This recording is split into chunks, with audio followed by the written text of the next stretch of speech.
আমি আফসোস করব তো? করব কেন? আমি তো আসার সময় কিছু আনিই নাই, খালি হাতে এনে এসেছি।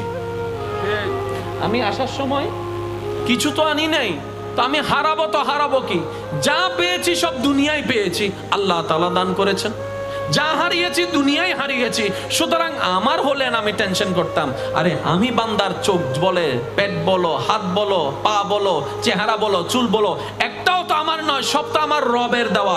যেখানে আমি নিজেই আমার নই, এই দুনিয়াতে আমার বলতে আসলে কিছুই নাই, হারানোরও কোনো টেনশন নাই। বলেন সুবহানাল্লাহ। বান্দা যখন নিজের মনের ইচ্ছা দিয়ে রবের উপর ভরসা করে কাজ করতে থাকে, ওই কঠিন কাজও সহজ হয়ে যায়। বলেন সুবহানাল্লাহ।